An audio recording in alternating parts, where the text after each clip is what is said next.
"Dad, turn off every light in the house." My youngest daughter's voice cut through the darkness before I was fully awake. The clock beside my bed read 3:00 a.m. "Emily, get to the basement, now." I sat up trying to make sense of her tone. Emily worked for Homeland Security. She was calm even during emergencies. But that night, every word came fast and sharp. "Bolt the door. Silence your phone. Don't stand near any windows." "What is happening?" "Do not call Victor. Do not let him know where you are." That stopped me. Victor was my brother-in-law. He had been staying in my guest cottage for nearly 2 weeks while helping renovate my workshop. He had a key to the house. My family trusted him. "Emily, you're frightening me." "Do it now." The command snapped something into place. I stopped questioning her and moved. I shut off the bedside lamp, hurried downstairs, and killed the remaining lights one by one. The house disappeared into darkness around me. My hands shook as I opened the basement door. "Emily, stay on the line." "I can't. Lock yourself in. Don't make a sound." The call ended.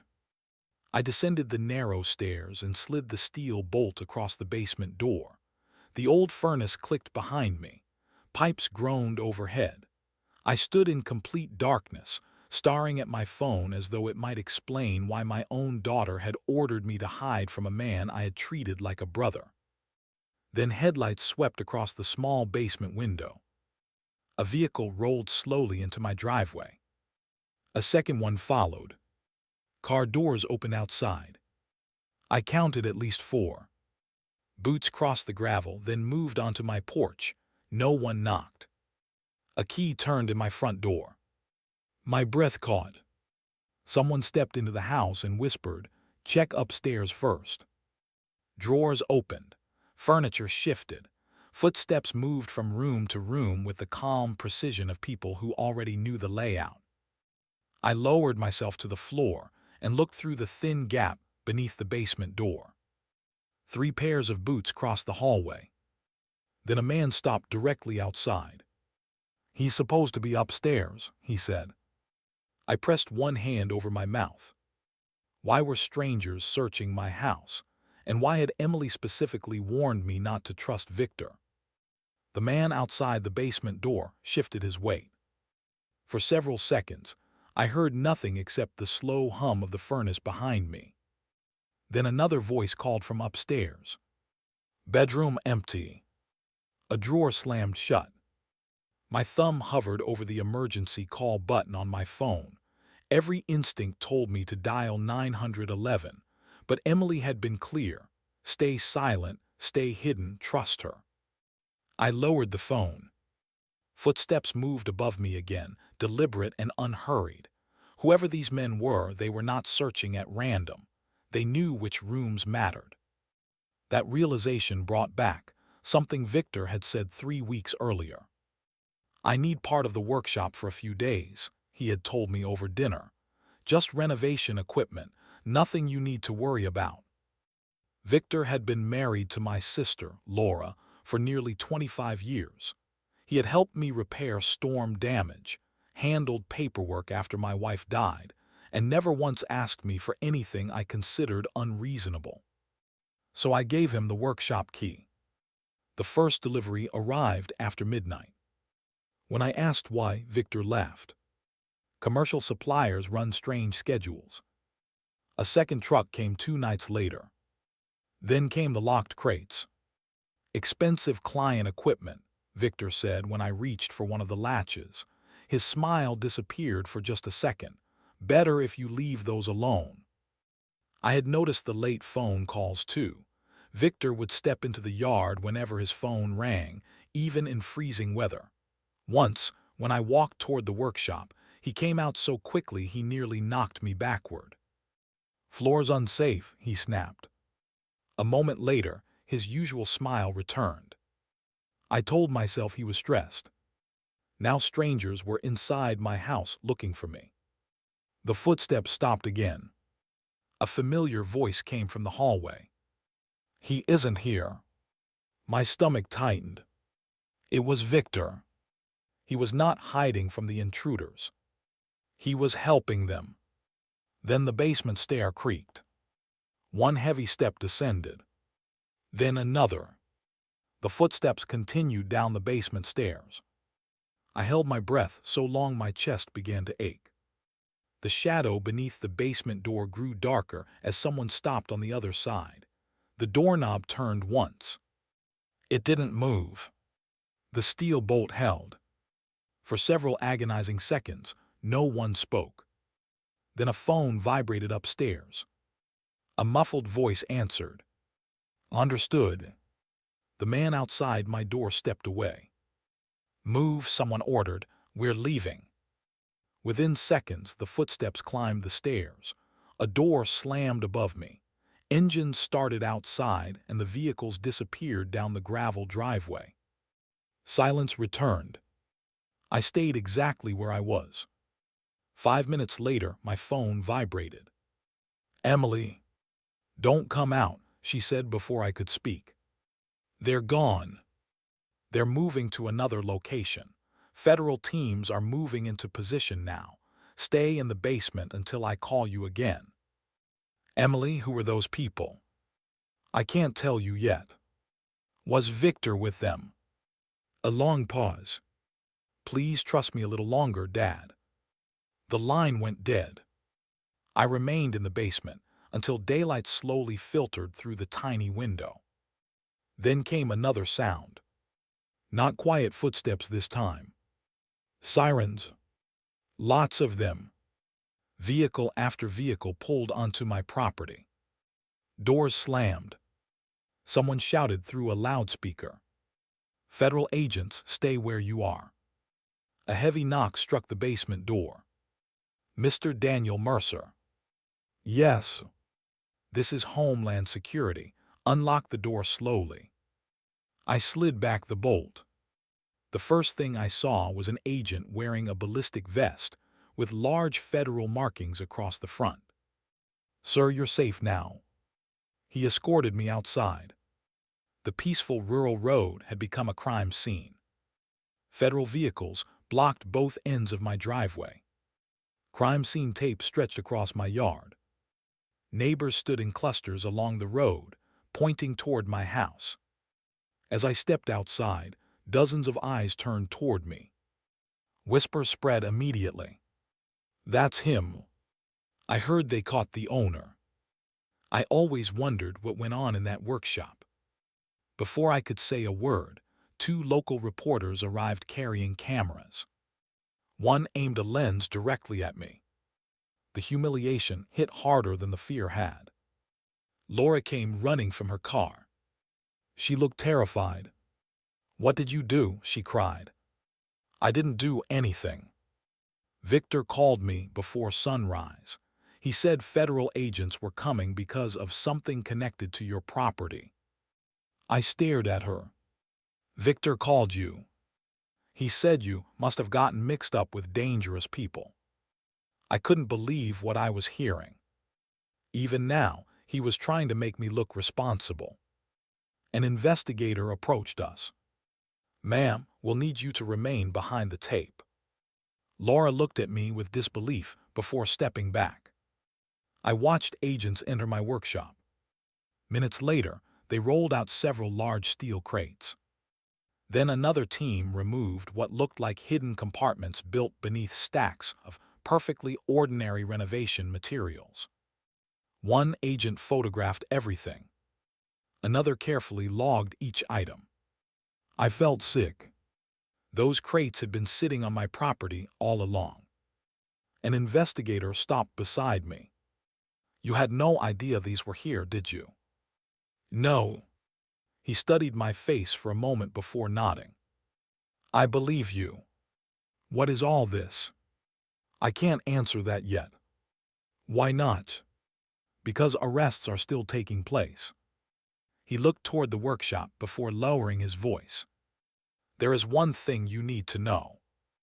I waited. He met my eyes. Your brother-in-law expected you to take responsibility for everything we just found. The investigator's words echoed in my head. Your brother-in-law expected you to take responsibility for everything we just found. For a moment, I couldn't speak. That's impossible, I finally managed. Victor knew I had nothing to do with any of this. The investigator didn't argue. Instead, he gestured toward a federal vehicle. Mr. Mercer, we'd like you to answer a few questions. You're not under arrest.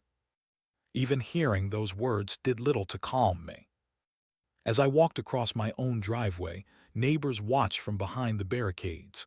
Some looked sympathetic, others avoided eye contact entirely. The damage had already begun. Inside the vehicle, investigators asked careful, methodical questions.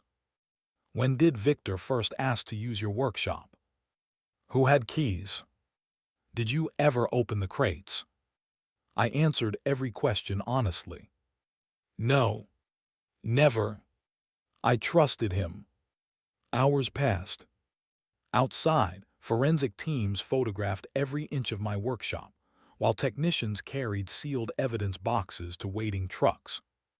By afternoon, local television stations were broadcasting live from the end of my driveway. Although no charges had been filed against me, the headlines didn't make that clear. Federal investigation at rural property. Neighbors filled social media with speculation. Friends stopped calling.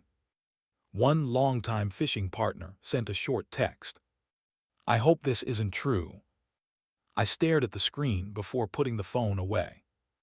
That hurt more than I expected. Late that afternoon, another agent opened the vehicle door. Someone's here to see you. Emily stepped out of an unmarked SUV. She was still wearing her government identification badge. The moment she saw me, the professional expression she'd worn all day softened. She hugged me tightly. "I'm sorry," she whispered. I held on to her for several seconds. I knew something was terribly wrong the moment I heard your voice. She nodded. "I wanted to tell you everything." "Then why didn't you?" She glanced toward the investigators nearby.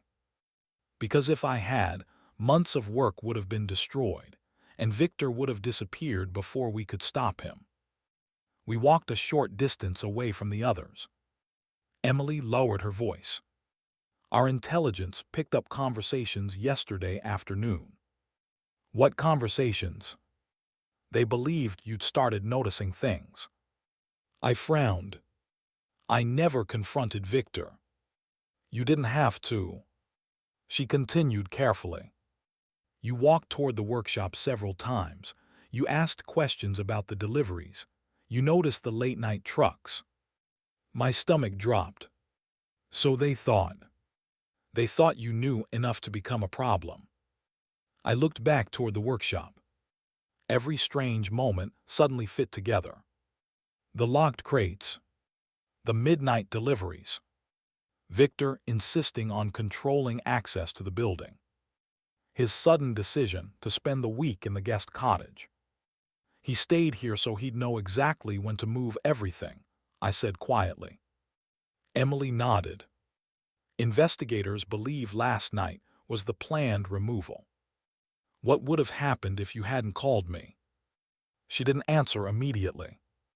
Finally she said, "By sunrise those crates would have been gone." "And me?"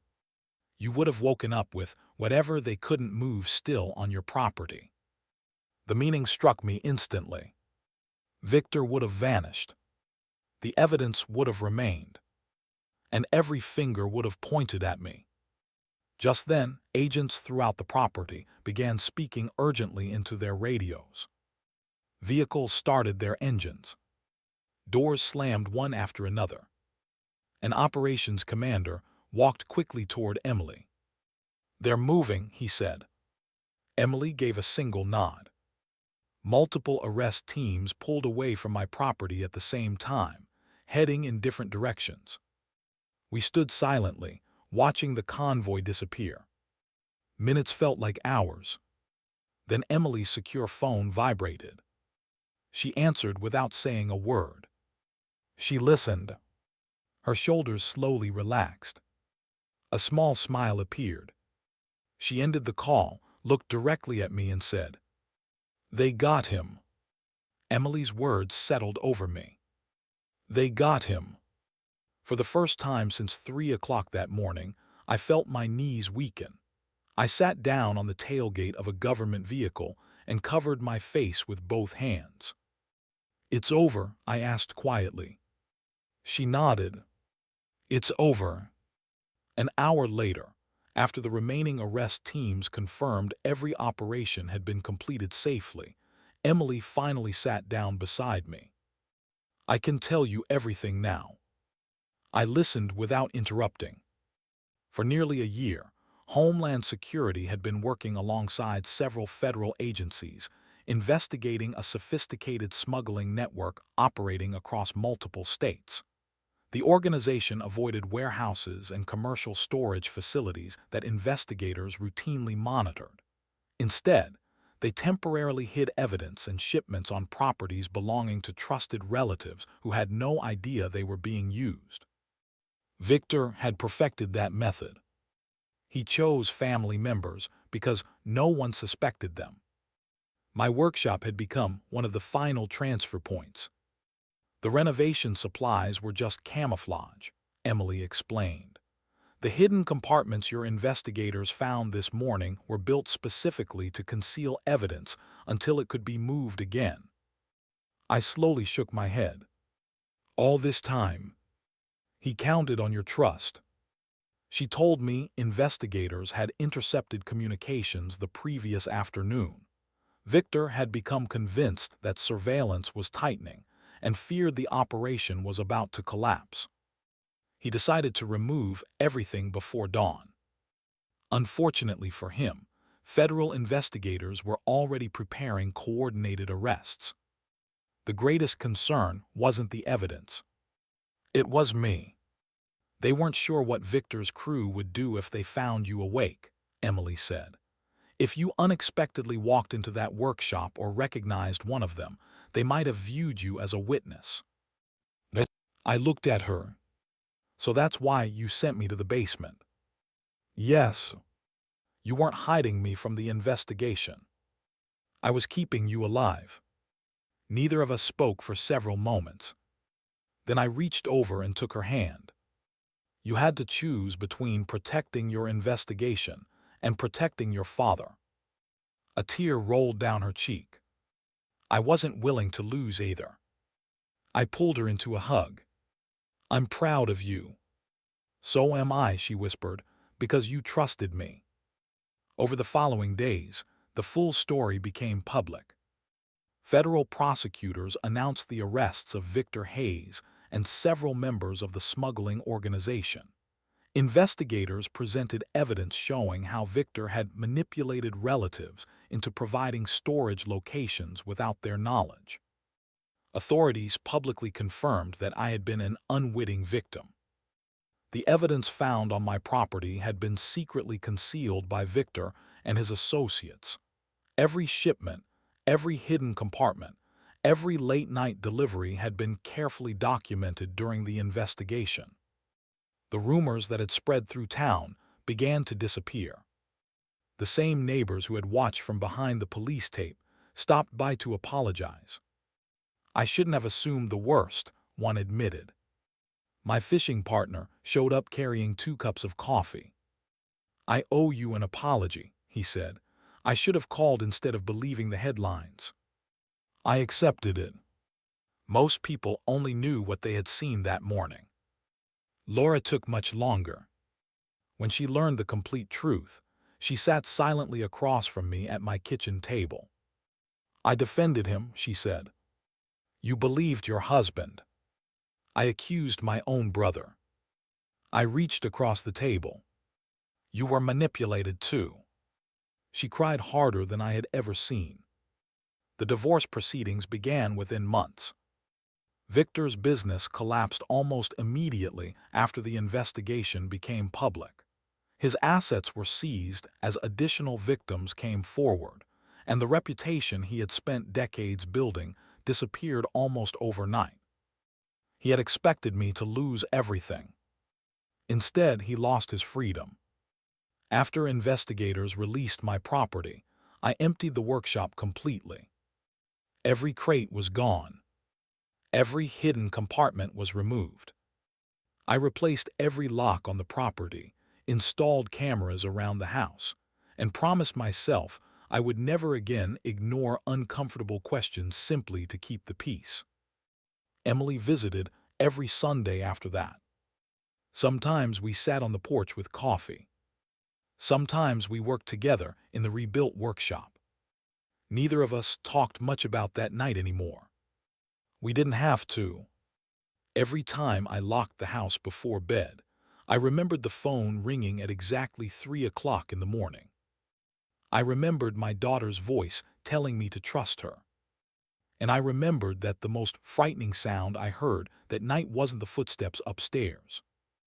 It was realizing that betrayal had been living just outside my own front door all along.